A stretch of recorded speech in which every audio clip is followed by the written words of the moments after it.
Welcome back. तो आज जो टॉपिक हम कवर करेंगे, पहला हम कवर करेंगे hyper text markup language HTML को क्यों बोलते हैं। फिर हम कवर करेंगे एलिमेंट्स क्या होते हैं HTML में, एट्रीब्यूट्स क्या होते हैं HTML में, हेडिंग्स क्या होते हैं HTML में, और पैराग्राफ्स क्या होते हैं HTML के अंदर। ओके, तो सबसे पहले हम ये जानने की कोशिश करते हैं कि ये hyper text markup language HTML का फुल फॉर्म क्यों रखा गया है। ठीक है, तो हम इसको शुरुआत करते हैं। पहला जो इसका जो शब्द है हाइपर और टेक्स्ट, इसको समझते हैं कि हाइपर और टेक्स्ट का मतलब क्या होता है। हाइपर टेक्स्ट का मतलब होता है एक डॉक्यूमेंट को दूसरे डॉक्यूमेंट के साथ जोड़ना। ओके, मतलब एक डॉक्यूमेंट के अंदर के कंटेंट को दूसरे डॉक्यूमेंट के साथ इंटरलिंक करना, हाइपर लिंक करना। ठीक है, तो टेक्स्ट इसलिए बोलते हैं क्योंकि मोस्टली HTML के अंदर जो कंटेंट होता है वो टेक्स्ट फॉर्मेट में होता है, लेकिन JPG भी होता है, ऑडियो भी होता है और वीडियो भी होता है। जैसे हम देख सकते हैं कि हाइपर ऑडियो, हाइपर वीडियो आज की तारीख में चल रहा है। जैसे यूट्यूब है, वीडियोस एक्सचेंज होता है, एक वीडियो पे क्लिक करते हैं दूसरा वीडियो चलता है। उसी तरीके से ऑडियो है, एक ऑडियो फाइल पे क्लिक करते हैं तो फिर वो गाना बजता है, उसके अंदर बहुत सारे और लिंक होते हैं ऑडियो के, उसको हम लिंक करते हैं, तो वो हाइपर होता है। हाइपर मतलब एक चीज़ को दूसरी चीज़ से जोड़ना, मतलब डॉक्यूमेंट टू डॉक्यूमेंट को, ठीक है, डॉक्यूमेंट टू डॉक्यूमेंट को लिंक करना। ओके, मार्कअप, मार्कअप क्या होता है? मार्कअप का मतलब होता है कनेक्ट करना, मतलब लिंक तो कर दिया, अब उसको कनेक्ट करना ताकि वो यूज़ में आ सके, तो मार्कअप करना। तो मार्कअप का मतलब होता है कनेक्ट करना। ठीक है, किसको मार्क करना, किसको मार्क करना? जैसे कि यहाँ आप देख सकते हैं, जैसे हाइपर टेक्स्ट मार्कअप लैंग्वेज मैंने एक लिखा है, आप माउस देखिए जहाँ पे ऊपर लिखा हुआ है मैंने टॉप पे, और उसको मार्क किया है ग्रीन कलर के एक बॉर्डर लाइन से। ठीक है, तो यहाँ मैं hyper text markup language bracket में HTML को मार्क कर रहा हूँ ग्रीन लाइन से, ग्रीन बॉर्डर लाइन से। तो मेरा सवाल यही है कि किसको मार्क करना, तो हम किसको मार्क कर रहे हैं? तो कंटेंट को। तो क्या मार्क करता है?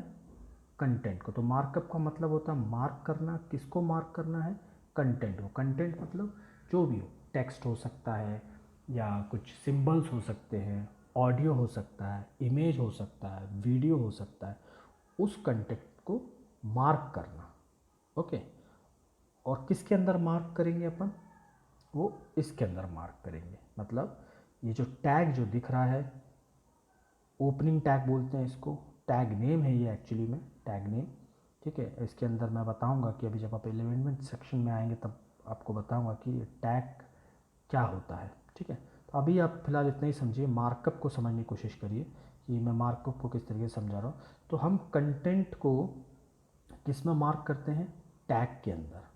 तो एक ओपनिंग टैग होता है और एक क्लोजिंग टैग होता है। क्लोजिंग टैग के लिए हम एक बैक स्लैश देते हैं और टैग नेम लिखते हैं, और ओपनिंग के लिए हम सिर्फ टैग नेम लिखते हैं। ठीक है, तो ओपनिंग टैग और क्लोजिंग टैग को इस तरीके से हम लोग दर्शाते हैं HTML में। और उसके बीच में इन दोनों के बीच में पड़ा होता है हमारा कंटेंट, या हमारा टेक्स्ट, या हमारा इमेज, ऑडियो या वीडियो, कुछ भी हो सकता है कंटेंट, वो जो आपको जैसा डालना है या जैसा शो करवाना है यूज़र को। ठीक है, तो जो कंटेंट जो होता है वो मार्क इसके अंदर होता है।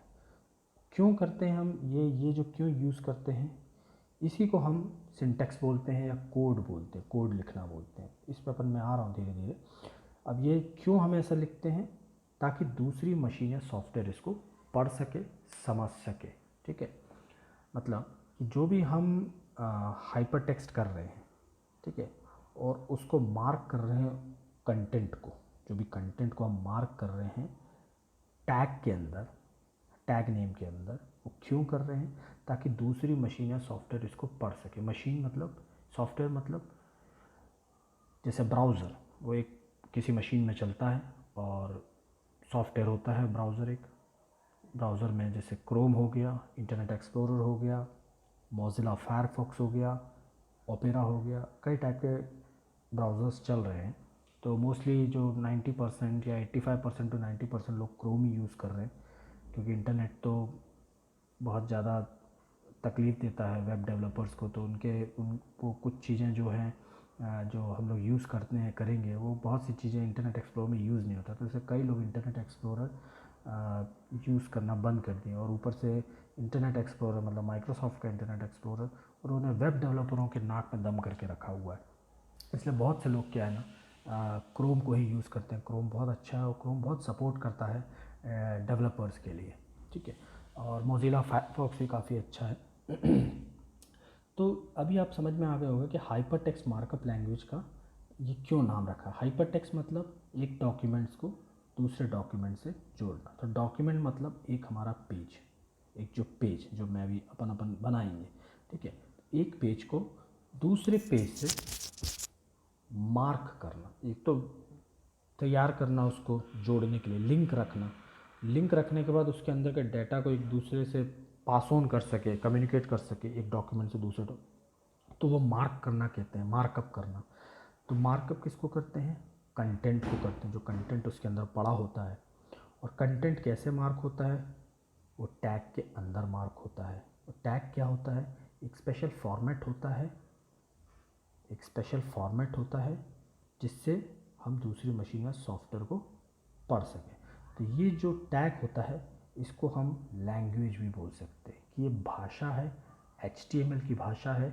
इस भाषा में हम लिखेंगे तो इसके अंदर जो कंटेंट होगा उसको ये मशीन पढ़ेगा, समझेगा और उस कंटेंट को ह्यूमन रीडेबल बना के हमको स्क्रीन पे दिखाएगा।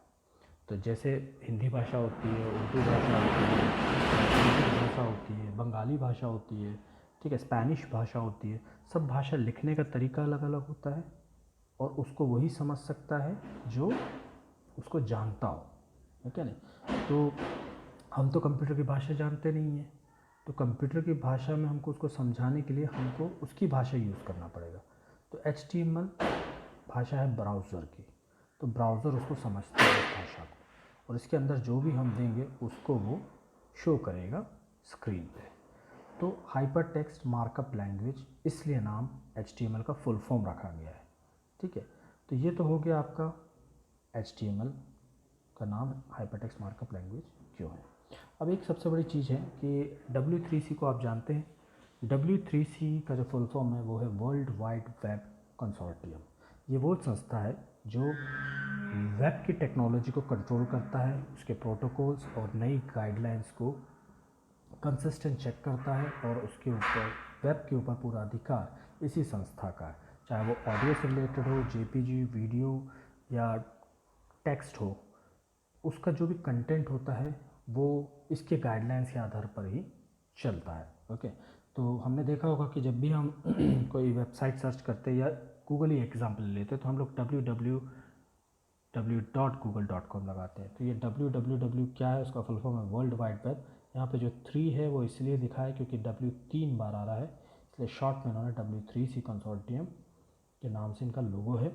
और ये वर्ल्ड वाइड वेब कंसोर्टियम ही है जो स्टैंडर्डाइज करता है, रेगुलाइज करता है वेब टेक्नोलॉजीज़ और वेब के अंदर जो चीज़ें भी होती हैं उसको ये W3C अपनी पॉलिसी के अंतर्गत रख के दूसरी कंपनीज अपनी जो भी टेक्नोलॉजी लेके आते हैं वेब से रिलेटेड वो उसका पालन, इसका गाइडलाइंस को पालन करना पड़ता है।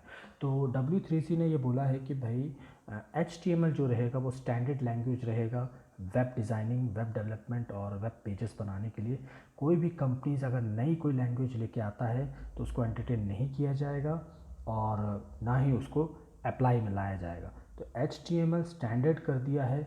HTML आज भी रहेगा, कल भी रहेगा और आने वाले कई सालों तक HTML ही लैंग्वेज रहेगा वेब डिज़ाइन करने के लिए, वेब के स्ट्रक्चर को डिज़ाइन करने के लिए।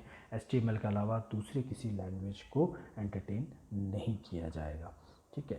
तो क्योंकि मैं इसलिए ये बोल रहा हूँ क्योंकि देखिए कई लैंग्वेजेस, अगर आप डेस्कटॉप सॉफ्टवेयर बनाने की बात करें तो पहले कोबोल और पास्कल चलता था, शायद आप लोग जानते हैं या जानते नहीं पता है, क्योंकि हमारे टाइम पे जब हम लोग स्कूल में पढ़ते थे तब उस टाइम कोबोल और पास्कल तब भी आउटडेटेड था लेकिन एजुकेशन में उसको सिखाया जाता था। उसके बाद C पे आते थे हम लोग।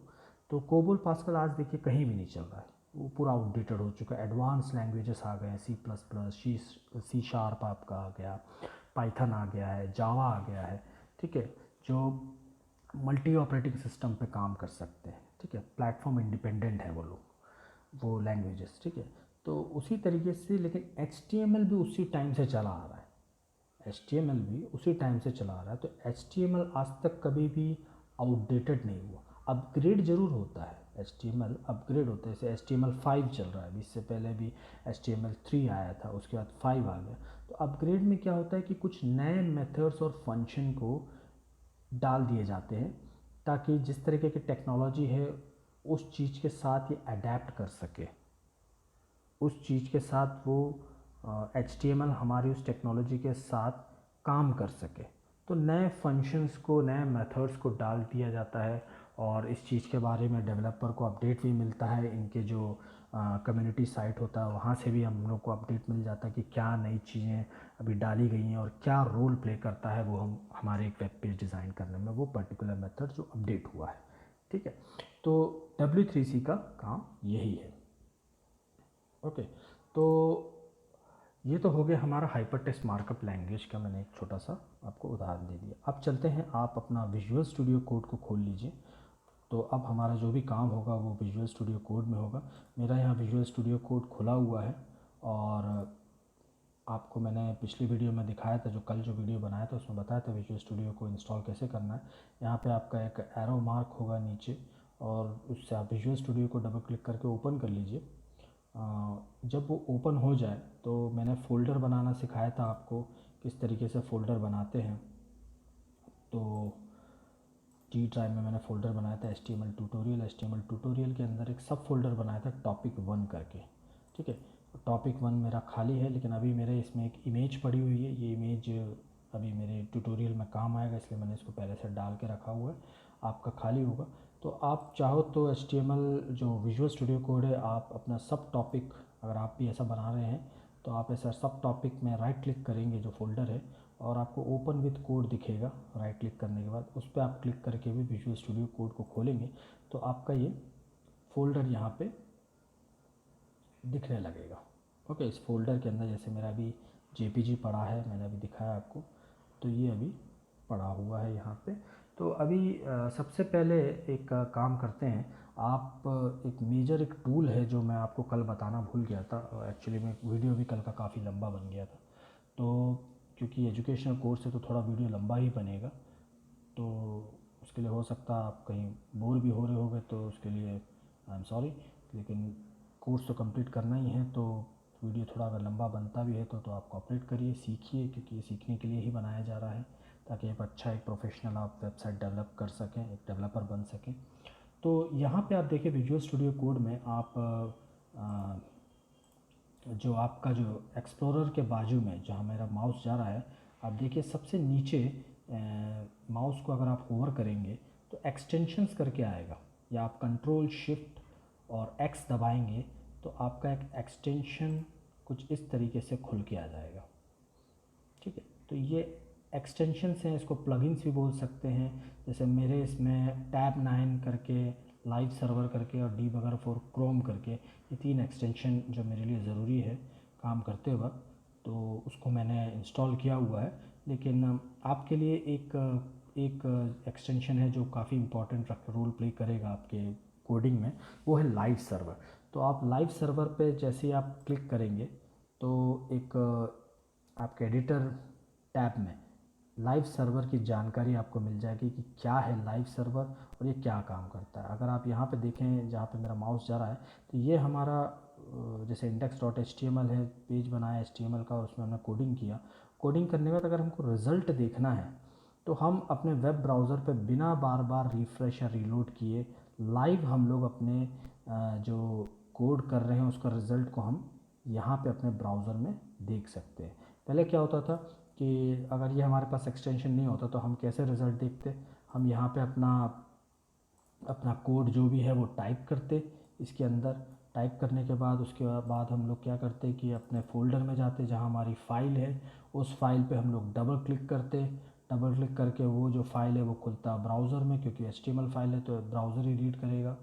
तो हर बार जब भी कोड लिखते हैं उसके बाद हमको चेक करना होता तो हमको हर बार क्या फ़ाइल को बार बार खोलना पड़ता। तो लाइव सर्वर में ऐसा नहीं है, आप यहाँ कोड लिखेंगे और यहाँ कोड लिखेंगे जैसे ही आप और सेव करेंगे, वो तुरंत आपको ब्राउज़र पे अपडेट मिल जाएगा रिज़ल्ट की आपका कोड कैसे काम कर रहा है। ठीक है, तो मैंने तो ऑलरेडी इंस्टॉल कर रखा है। आप यहाँ पे इंस्टॉल का बटन इस तरीके से आएगा ग्रीन कलर का, आप इंस्टॉल कर लीजिए।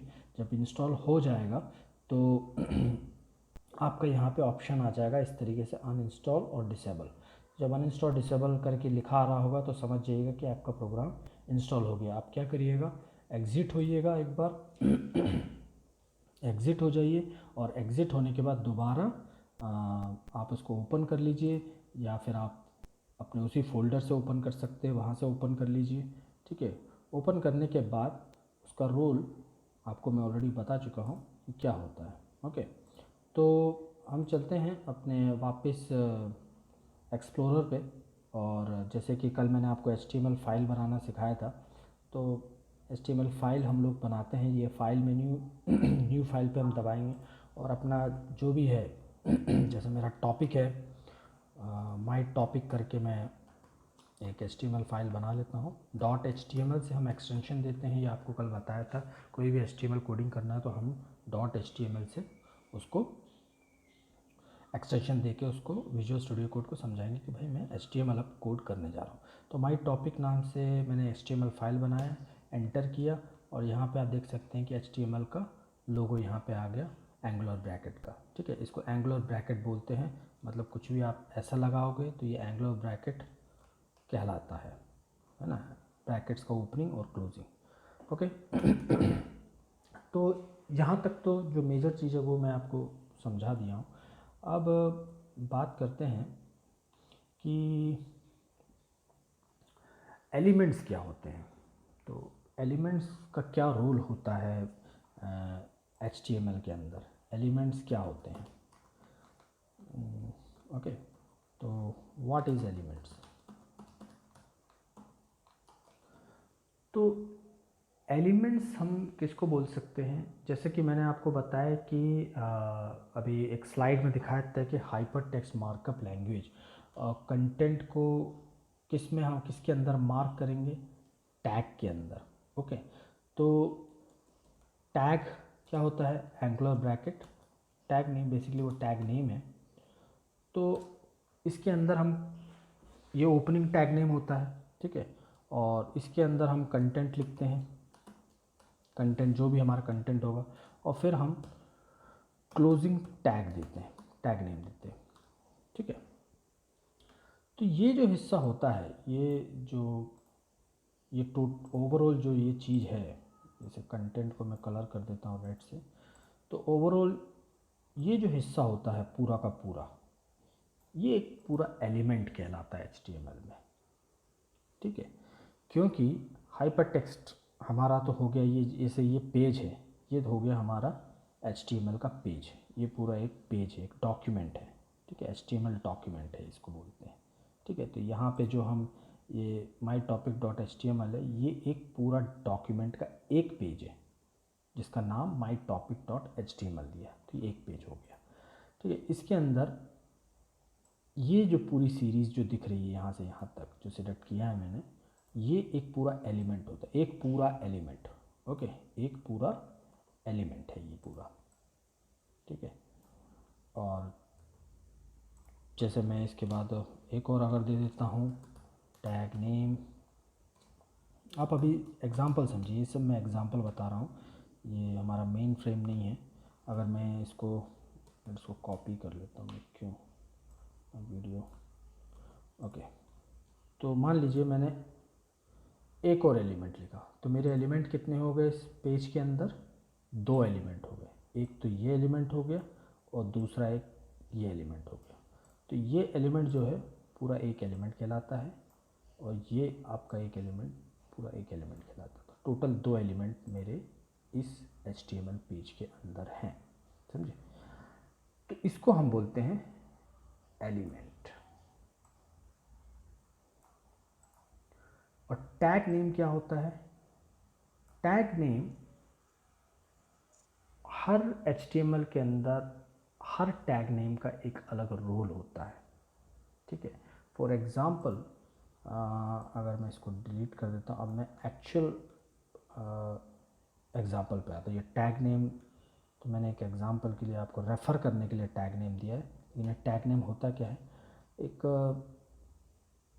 सबसे बड़ा एग्ज़ाम्पल ले लेते हैं। जब हम HTML पेज को लिखते हैं, कोड करते हैं, हम टैग नेम देते हैं HTML एंग्लो ब्रैकेट के अंदर, ठीक है।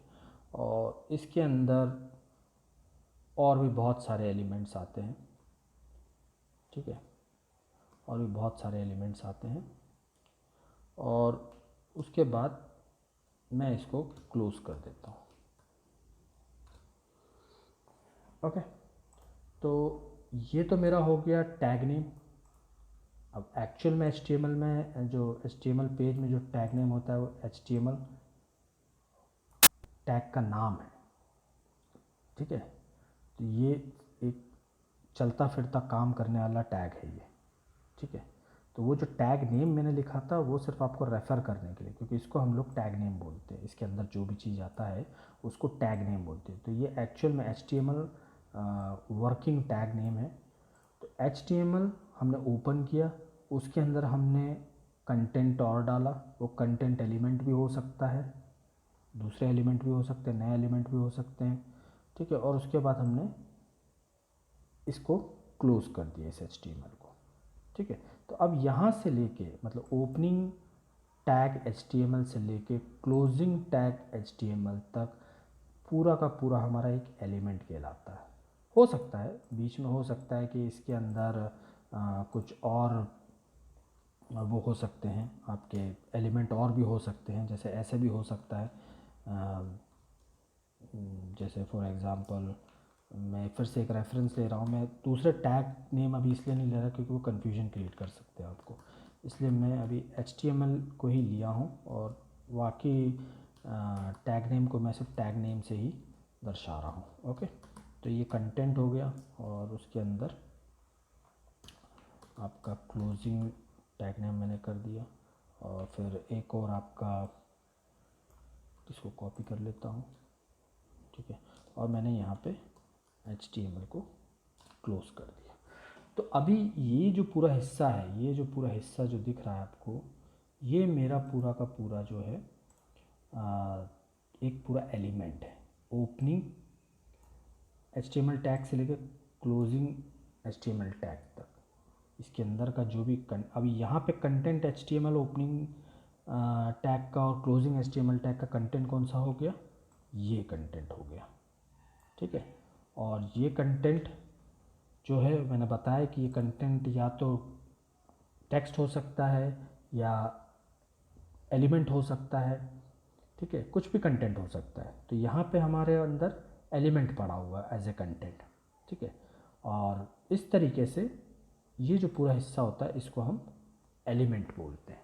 तो एक जो पूरा का पूरा टैग होता है, ओपनिंग टैग होता है और क्लोजिंग टैग होता है, और ओपनिंग टैग और क्लोजिंग टैग नेम के बीच में कंटेंट पड़ा होता है, उसको पूरा का पूरे के हिस्से को हम एलिमेंट बोलते हैं, ठीक है। अब एलिमेंट, अब वापस इसमें आ जाते हैं। अब एलिमेंट का रोल क्या होता है, कौन कौन से एलिमेंट का रोल होता है। तो सबसे पहले तो मैं बता देता हूँ कि HTML में जो जब हम चालू करते हैं कोई भी प्रोग्रामिंग, तो हमको बॉयलर प्लेट लगाना ज़रूरी है। तो बॉयलर प्लेट को लगाना ज़रूरी होता है, क्योंकि तभी हम आगे के कोड को प्रोसीड कर सकते हैं विदाउट एरर, और हमारा ब्राउज़र समझ सकता है कि हम जो पेज जो डिज़ाइन कर रहे हैं वो किस चीज़ से रिलेटेड पेज है, ठीक है। तो बॉयलर प्लेट में कुछ पहले से ही हमारा विजुअल कोड जो है ऑलरेडी कोड तैयार कर लेता है, और वो स्टैंडर्ड कोड है। उसको आप चाहो तो लिख भी सकते हो, और चाहे तो विजुअल स्टूडियो उसको ऑलरेडी बना के रखा रहता है। आपको सिर्फ एक सिंबल दबाना है, एंटर करना है, और वो ऑलरेडी बना बनाया चीज़ आपको बना के दे देगा, यहाँ पे प्रस्तुत कर देगा। तो बॉयलर प्लेट पहले अपन समझते हैं बॉयलर प्लेट क्या होता है। तो अभी मैंने आपको एलिमेंट्स का एक थोड़ा बहुत झलक दिखाते कि एलिमेंट एक्चुअली होता क्या।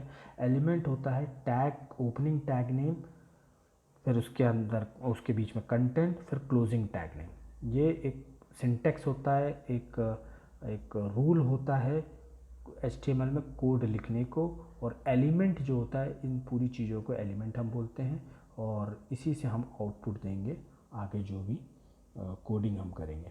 तो सबसे पहले हम पेज शुरू करने से पहले जब भी हम वेब डिज़ाइन करते हैं तो हम पहले बॉयलर प्लेट लगाते हैं। विजुअल स्टूडियो कोड इसलिए मुझे अच्छा लगता है क्योंकि इसमें बहुत सी चीज़ें जो है इनबिल्ट होती है, आपको बार बार लिखने की ज़रूरत नहीं होती। तो अगर आप शिफ्ट के साथ एक्सक्लेमेशन साइन, मतलब ये वाला साइन अगर दबाएंगे, तो जैसे ही दबाएंगे तो यहाँ पे एक सजेशन विजुअल स्टूडियो कोड बता देता है। वो सजेशन है आपका एमिट का। तो इस एक्सक्लेमेशन को हम एमिट बोलते हैं, emit abbreviation visual studio code के अंदर। तो जैसे ही हम एमिट लिखेंगे तो ये जो आप देख रहे हैं doctype, HTML, language, head, body, ये हमको किसी भी पेज को बनाने के लिए बहुत ज़्यादा ज़रूरत पड़ती है।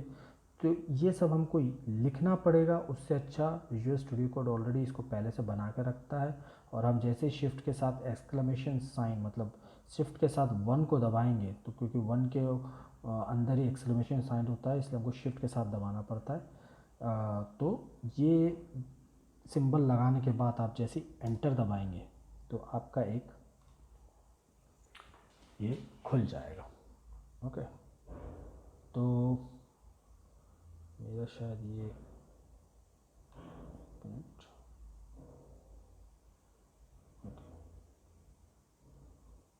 ओके, तो अभी आपको दिख रहा होगा कि मैं इसको जो है ना वो कर देता हूँ, इसका व्यू अपीयरेंस को थोड़ा सा वो कर देता हूँ ताकि आपको क्लियर दिखे। ओके, और कमांड पैड से वर्ड रैप भी कर देता हूँ। ओके, तो मैं यहाँ पे स्क्रीन को जूम करने के लिए कर रहा था और वो मैं आपको बताता हूँ उसके बारे में भी।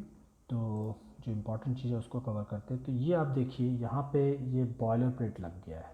ओके, और ये बॉयलर प्लेट आप मैं जूम कर देता हूँ ताकि आपको सही से दिखे। और ये बॉयलर प्लेट लगा दिया है मैंने। अब ये बॉयलर प्लेट होता है, ये एक्चुअल में मेजर रोल प्ले करता है आपके पेज डिज़ाइन करने में। तो जब भी आप कोई नया पेज डिज़ाइन करेंगे या वेबसाइट डिज़ाइन करेंगे तो आपको ये बॉयलर प्लेट लगा के काम करना पड़ेगा, क्योंकि नहीं तो ये आपका जो वेब पेज है वो एरर थ्रो कर देगा। ओके, तो मैं इसके बारे में बताता हूँ ये क्या करता है, एक एक चीज़ क्या है। तो अब आप देखिए यहाँ पे जो भी ये सारे ओपनिंग टैग्स हैं, आप देख रहे हैं ये ओपनिंग है, ये ओपनिंग है, ठीक है, इसमें ओपनिंग है और इसमें क्लोज़ है। फिर ये ओपनिंग बॉडी है, क्लोजिंग बॉडी है, फिर आपका HTML क्लोज हुआ है। ठीक है, अब अपन समझते हैं चीज़ों को। ठीक है, एलिमेंट्स को समझने की कोशिश करें, यहीं पे आपका एलिमेंट भी छुपा है और बॉयलर प्लेट के बारे में बता दूंगा। ठीक है, अब देखिए ये एक एलिमेंट है डॉक टाइप। डॉक टाइप एक एलिमेंट है। तो जो एलिमेंट होगा, ठीक है, और जो टैग नेम होगा, जो नेम है, टैग नेम जो मैं बोल रहा था जैसे कि हेड है, तो वो एक टैग नेम है। ठीक है, और उसका जो कलर होता है वो पिंक कलर का विजुअल स्टूडियो कोड बता रहा है। तो हमको ये समझ में आ जाएगा ईजिली कि भाई जितने भी पिंक कलर का हो रहा है ये सारे HTML के टैग नेम है। जैसा टाइटल है ये टैग नेम है। ठीक है, और जो कंटेंट होता है वो बेसिकली आपके वाइट कलर में आता है।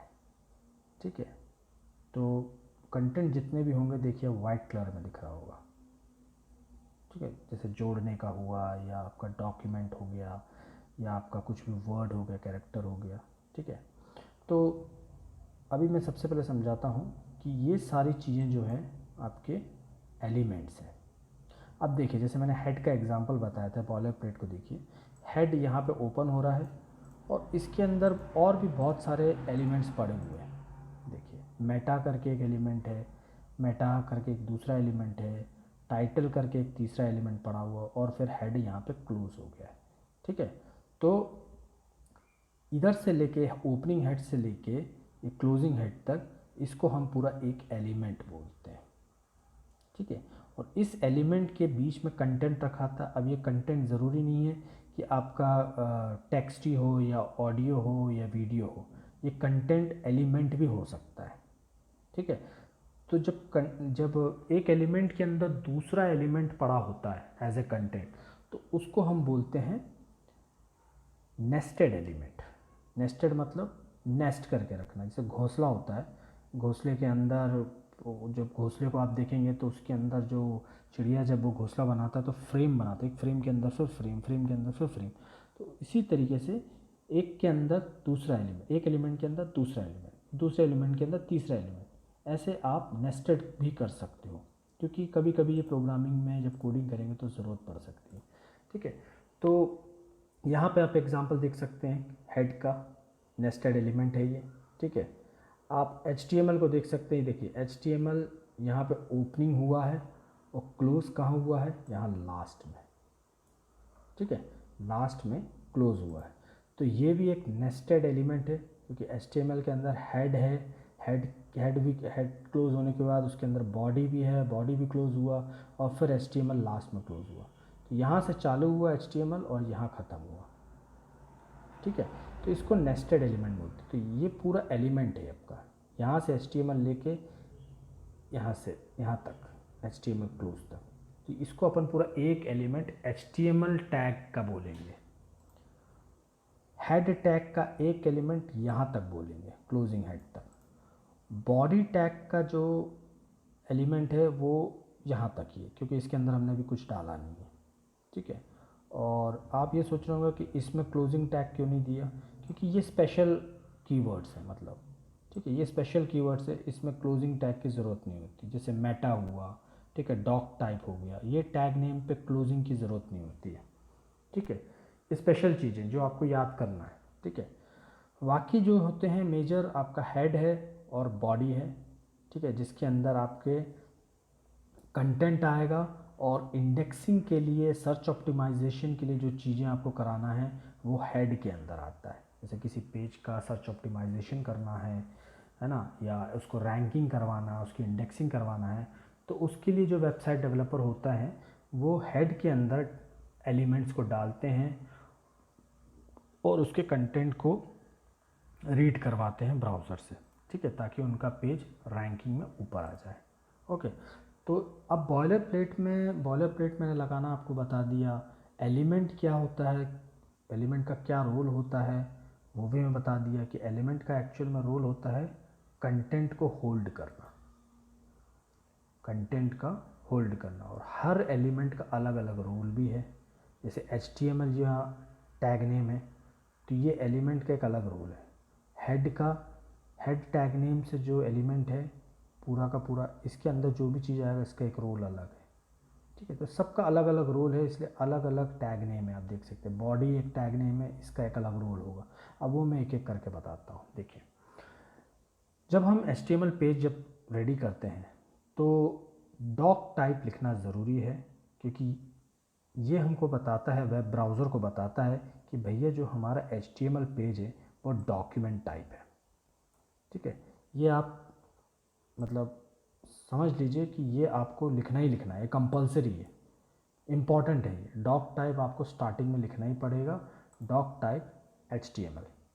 ठीक है, उसके बाद हम एक एलिमेंट दे रहे हैं HTML टैग नेम का। ठीक है, अब यहाँ देख सकते हैं कि HTML टैग नेम का रोल क्या है। The HTML element represent the root of an HTML document.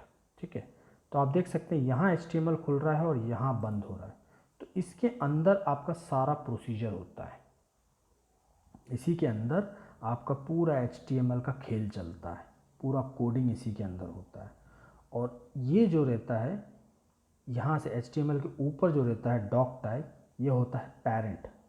ये जो डॉक टाइप होता है ये माई बाप होता है, तो इससे ये जुड़ा हुआ है HTML, और HTML के अंदर बाकी सारी चीज़ें जुड़ी हुई रहती हैं। देखिए, तो प्रोग्राम का लास्ट, आप कोई भी वेब पेज उठाएंगे, उसका जो सोर्स कोड अगर देखेंगे तो उसका लास्ट जो एलिमेंट होगा वो क्लोजिंग HTML ही होगा। ठीक है, तो मेरे ख्याल से ये आपको समझ में आ गया होगा कि डॉक टाइप हम क्यों लगाते हैं। वो इसलिए लगाते हैं ताकि हम HTML जो हमारा ब्राउज़र है उसको ये बता सकें कि भाई हमारा ये पेज डॉक्यूमेंट टाइप है। ठीक है, उसके बाद हमारा ये वाला जो टैग नेम है HTML, इसका क्या रोल है, इसका मेजर रोल ये है कि यहाँ ये ही जड़ है बाकी सारे हमारे प्रोग्राम लिखने का। इसी जड़ से हम और भी बहुत सारी चीज़ें कर सकते हैं इसके अंदर रह के, HTML टैग के अंदर रह के। तो यहाँ पे हम ये जो भी चीज़ें एलिमेंट और लिख रहे हैं, हम लोग कंटेंट लिख रहे हैं, वो इस टैग के अंदर है, HTML टैग नेम के अंदर है, मतलब इस एलिमेंट के अंदर है, ठीक है। HTML एलिमेंट के अंदर बाकी सारी चीज़ों को हम लिखेंगे, ठीक है। तो यहाँ पे HTML की लैंग्वेज ये लैंग से लैंग्वेज होता है, जहाँ लिख रहा है कि define the language of an element, ठीक है। तो HTML जो हम पेज लिख रहे हैं, ठीक है, इसके अंदर जो लैंग्वेज हम यूज़ करेंगे, मतलब जो यूज़ शो करेंगे, आउटपुट जो भी होना चाहिए वो इंग्लिश लैंग्वेज होना चाहिए। जैसे आप कभी देखे होंगे कि कुछ चाइनीज़ वेबसाइट होते हैं तो उसका लैंग्वेज चाइनीज़ में लिखा आता है, ठीक है, लेकिन कोडिंग इंग्लिश में ही होती है, तो चाइनीज़ में कैसे आ जाता है, तो यहाँ से सेट होता है लैंग्वेज, ठीक है। तो लैंग्वेज हमारा EN है, मतलब इंग्लिश है, ठीक है। अब ये ग्रीन कलर में क्या होता है ये आप सोच रहे होंगे, उसके बारे में बताता हूँ। अभी आप सिर्फ बॉयलर प्लेट को पहले समझ लीजिए कि क्यों हम बॉयलर प्लेट लगाते हैं और इन सब का मतलब क्या होता है। तो मैंने ये बता दिया अभी, जैसे HTML आपका एक एलिमेंट हो गया और HTML टैग नेम का एक अलग रूल होता है, उसके अंदर सारे वाकई के डाटा को हम रखते हैं, वाकई एलिमेंट्स को हम अंदर रखेंगे, और तभी आपके बाकी एलिमेंट्स काम तभी करेंगे जब आप HTML के अंदर उनको रखेंगे, HTML टैग नेम के अंदर। तो यहाँ से लेके ये लास्ट तक हमारे जो भी प्रोग्राम चल रहे हैं वो इसके अंदर ही आ रहे हैं, देखिए, है ना, क्लोजिंग HTML टैग यहाँ हो रहा है। अब लैंग्वेज हमने दे दिया इंग्लिश, तो अब जो भी हमारा HTML जो पेज जो दिखाएगा वो इंग्लिश लैंग्वेज में ही आउटपुट करेगा, ठीक है। उसके बाद तीसरा जो सेक्शन आता है इम्पॉर्टेंट, वो आता है हेड का एक मेजर रोल रहता है आपके वेबसाइट में, ठीक है। तो हेड का रोल कहाँ होता है, जब आप कोई वेबसाइट डिज़ाइन करते हो और हेड एलिमेंट को लिखते हैं, ठीक है, और हेड एलिमेंट के अंदर आप कुछ कंटेंट डालते हैं, तो वो कंटेंट कुछ इस तरीके का ही होता है मेजर, मेटा डाटा। तो मेटा एक टैग नेम है, इसका भी एक अलग रोल है मेटा का, ठीक है।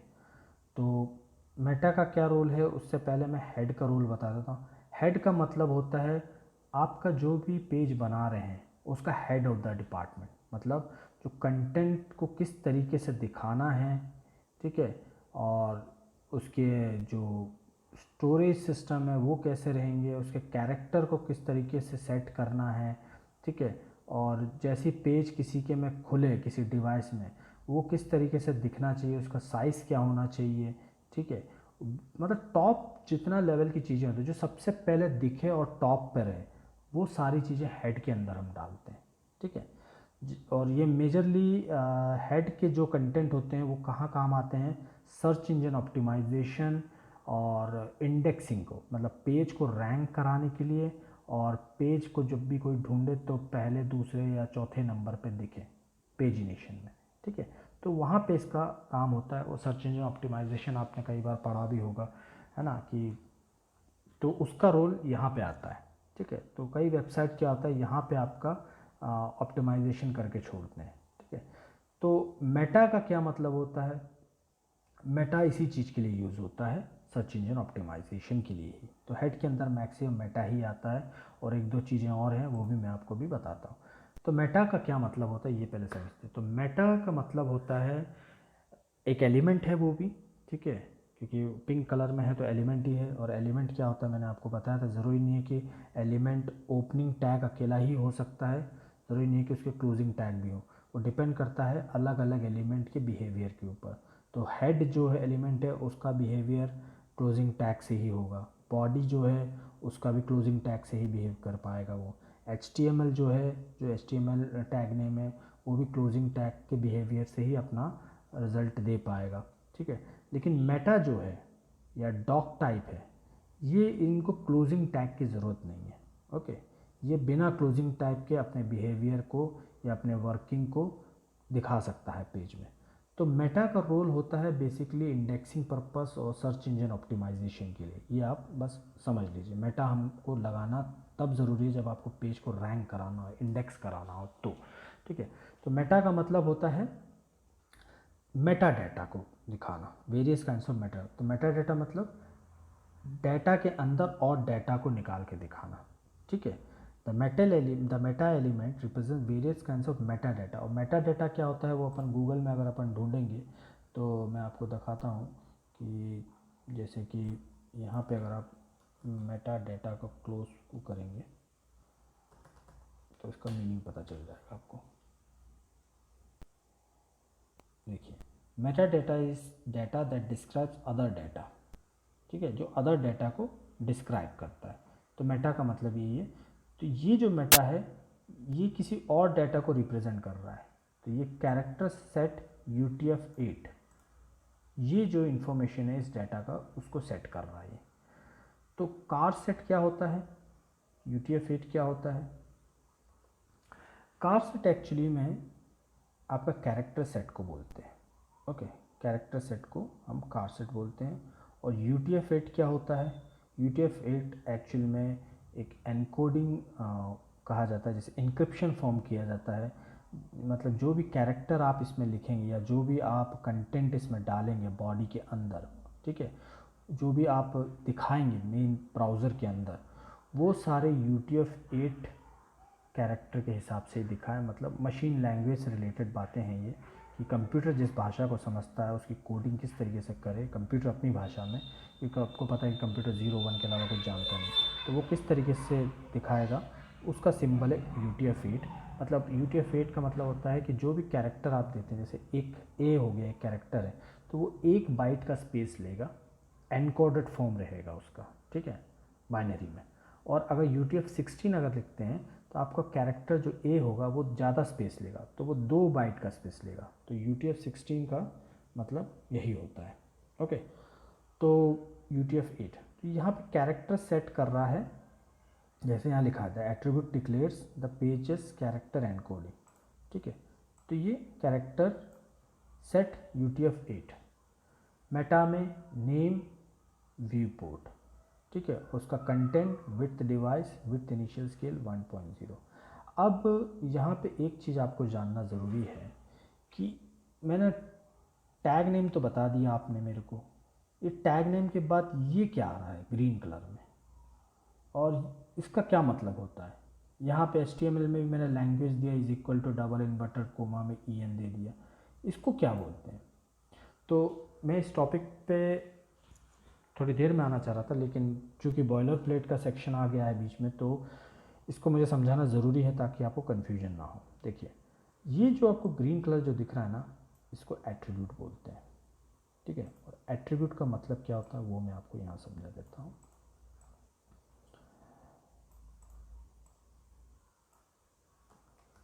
एट्रीब्यूट, एट्रीब्यूट का मतलब होता है गुण। गुण हिंदी में गुण बोलते हैं, और फीचर्स भी बोल सकते हैं, फीचर्स, ठीक है।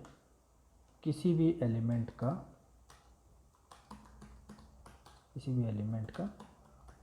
एक्स्ट्रा फीचर्स को एट्रीब्यूट बोलते हैं।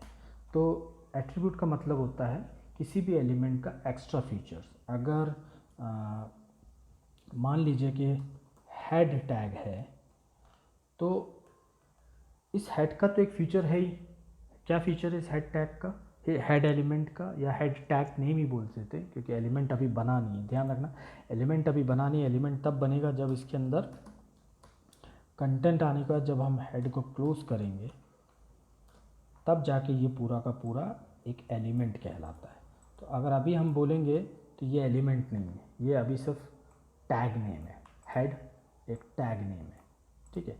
तो अब इसका फीचर, इसका एक्स्ट्रा इसका तो फीचर है ही कि भाई ये हेड का काम होता है वो टॉप में रखता है हर चीज़ को। HTML पेज की जो भी मेजर चीज़ें हैं, जो आपका पेज है, जैसे साइज़ क्या रखना आपके कैरेक्टर का, एनकोडिंग करना है कि नहीं करना, ठीक है, विड्थ साइज़ वगैरह कैसा रखना, ये काम जो है, और सर्च इंजन ऑप्टिमाइजेशन के जो कंटेंट होते हैं उसको कैसे रखना है, ये सारा काम हेड के अंदर होता है। तो ये इसका फीचर है। लेकिन इस फीचर के साथ इसके एक्स्ट्रा फीचर्स भी है, एक्स्ट्रा गुण भी है इसके पास, ठीक है।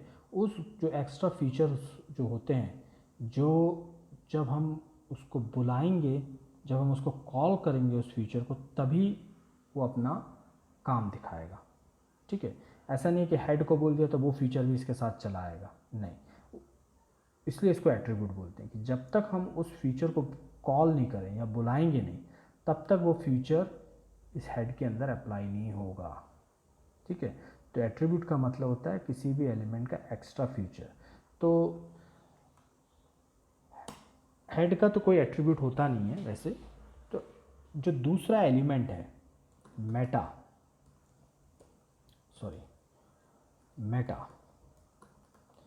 इसका एट्रीब्यूट जरूर, इस एलिमेंट का, इस टैग नेम का एक एट्रीब्यूट है।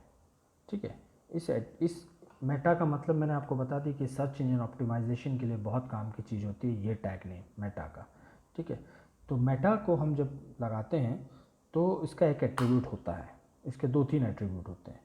तो पहला एट्रीब्यूट होता गया आपका जैसे कि कार सेट होता है। ठीक है, और charset is equal to जो आपका UTF-8। ठीक है, और इसको हमने क्लोज कर दिया। तो ये जो चीज़ आपको दिख रहा है ये तो हो गया मेटा एलिमेंट। ये तो इसका तो फीचर है ही एक कि वो इसको आपका सर्च इंजन ऑप्टिमाइजेशन में वो कराता है आपको। ठीक है, और ये कैरेक्टर सेट, कार सेट जो है ये एट्रीब्यूट कहलाता है, पूरा का पूरा ये एट्रीब्यूट होता है। ठीक है, अब इसको दर्शाने का तरीका क्या है एट्रीब्यूट का, ठीक है, वो कुछ इस तरीके से है। हम इसको सेंटर कर लेते हैं। एट्रीब्यूट को कैसे दरकार, मतलब कैसे अपन शो करते हैं, एट्रीब्यूट को किस तरीके से हम लिखते हैं। तो हम यहाँ लिख देते हैं how to write an attribute, how to write a attribute, how to write an attribute. Okay, तो उसको लिखते हैं इस तरीके से नेम और इसकी वैल्यू इन्वर्टेड कोमा के अंदर मतलब कि ये अब एट्रीब्यूट कहलाता है। इस तरीके से हम HTML में दिखाते हैं। तो HTML जो ब्राउज़र होता है वो समझ जाता है कि भैया ये एट्रीब्यूट है मेटा का, मतलब मेटा का एक्स्ट्रा फीचर है और ये मेरे को करवाना है, ब्राउज़र समझ जाता है। तो नेम क्या होता है, नेम जो होता है वो बेसिकली वैल्यू से रिलेटेड होता है ना। जैसे कि फॉर एग्ज़ाम्पल मुझसे माई नेम पूछा जाएगा, मेरा नाम, तो मैं लिखूँगा मेरा नाम है भैया दीपक, तो मेरी वैल्यू क्या हो गई, दीपक हो गई है कि नहीं। तो वैल्यू का मतलब क्या वैल्यू है उस नेम का। ठीक है, तो जैसे अभी मेटा के अंदर मैंने UTF-8 का बताया, तो उसका नेम हो गया कार सेट। ठीक है, क्योंकि कार सेट की कोई ना कोई वैल्यू होगी, तो वो UTF वैल्यू है। ठीक है, या फिर ये वैल्यू भी हो सकती है, UTF-16 भी हो सकता है, UTF-16 भी हो सकता है, ठीक है नहीं।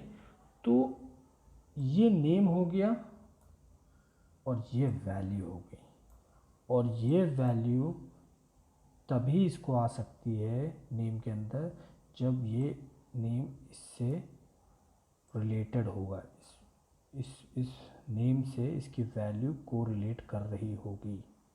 ठीक है, फॉर एग्ज़ाम्पल मैं यहाँ पे ये नहीं लिख सकता इस तरीके से, जैसे कि मेरा जो नाम है वो दीपक है, तो मेरी वैल्यू मनीष थोड़ी हो सकती है, मेरी वैल्यू मनीष नहीं हो सकती ना।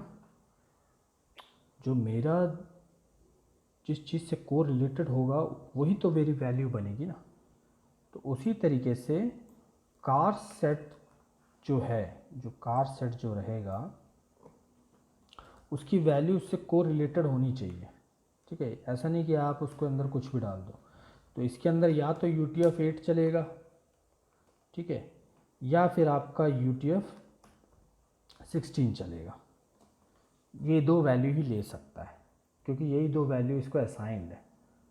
ठीक है, और जो वैल्यू रहती है वो हमेशा इन्वर्टेड कॉमा के अंदर ही आएगी, और ध्यान रखना आप, जो वैल्यू रहेगी वो इन्वर्टेड कॉमा के अंदर ही आएगी। ओके, तो वापस चलते हैं स्क्रीन पे। तो यहाँ आपको समझ में आ गया, ये ग्रीन कलर मतलब जहाँ पे आता है ये आपका होता है एट्रीब्यूट्स, और ये इसकी वैल्यू हो गई।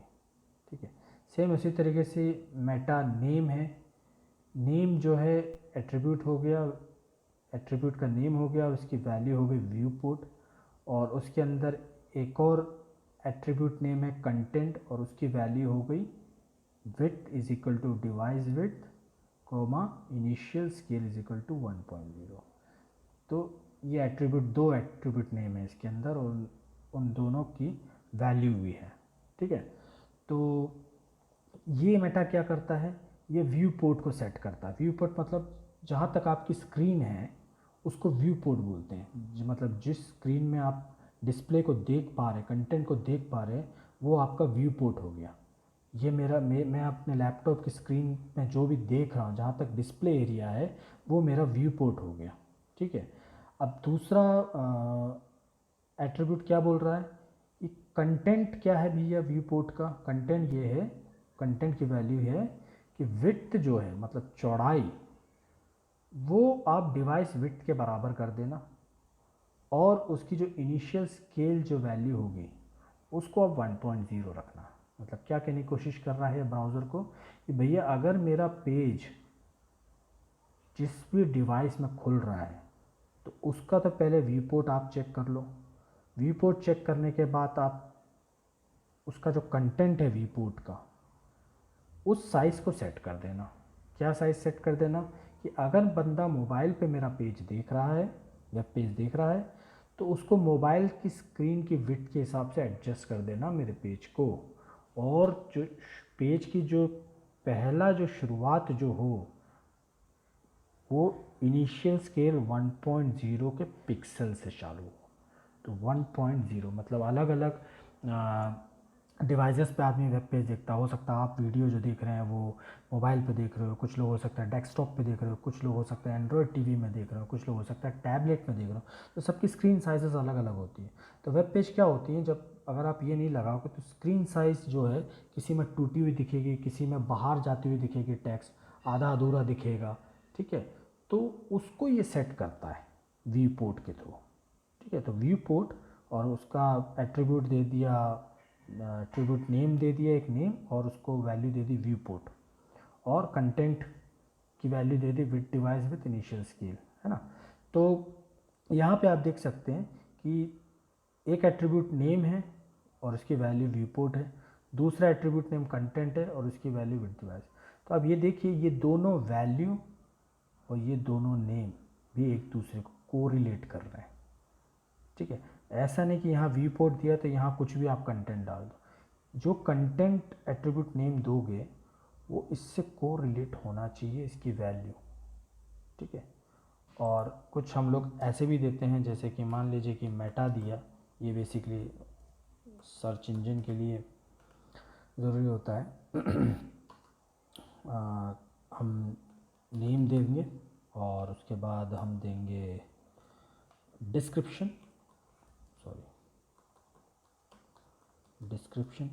और ध्यान रखिए कि HTML में HTML के जितने भी एलिमेंट नेम या टैग नेम या एट्रीब्यूट्स हैं वो सारे के सारे जो होते हैं वो केस सेंसिटिव नहीं होते हैं। ठीक है, मतलब आपको स्मॉल लेटर्स का ही यूज़ करना है।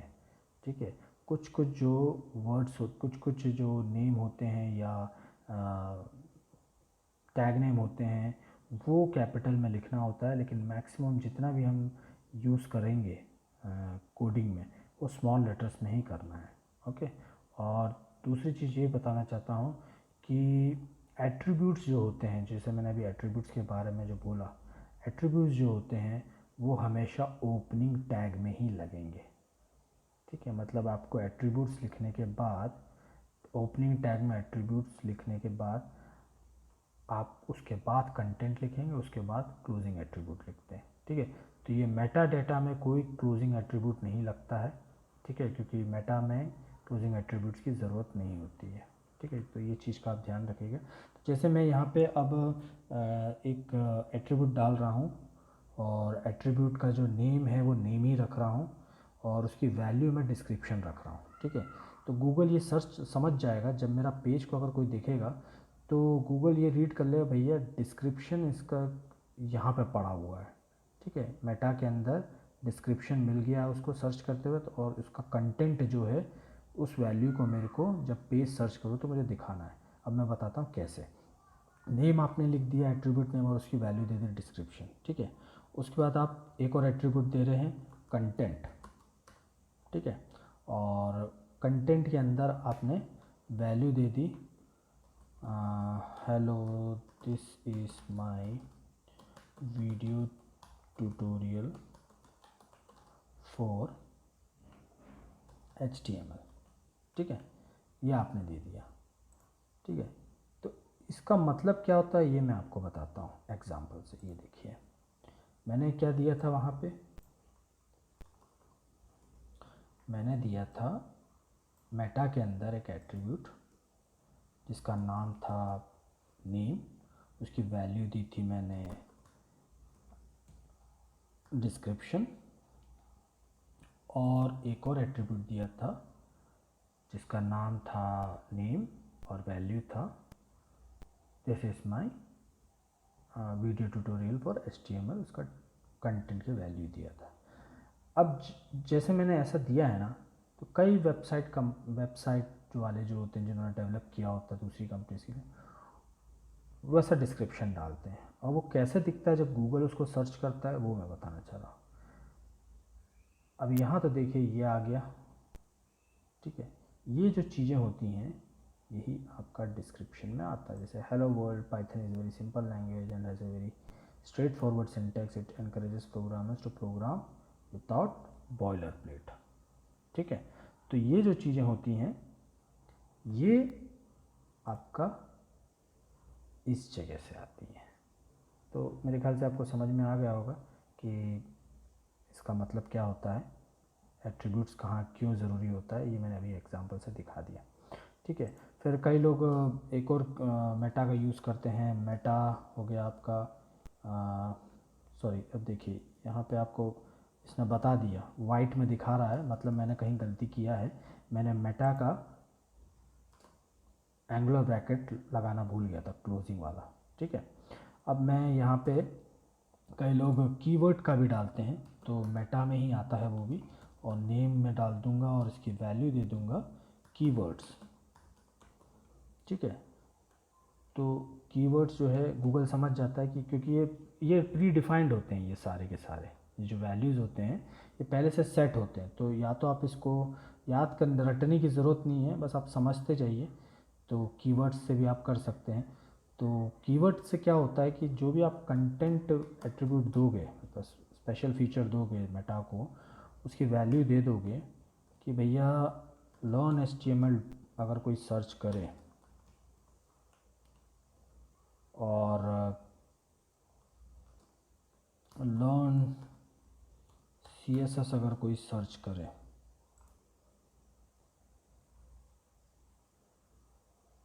तो वो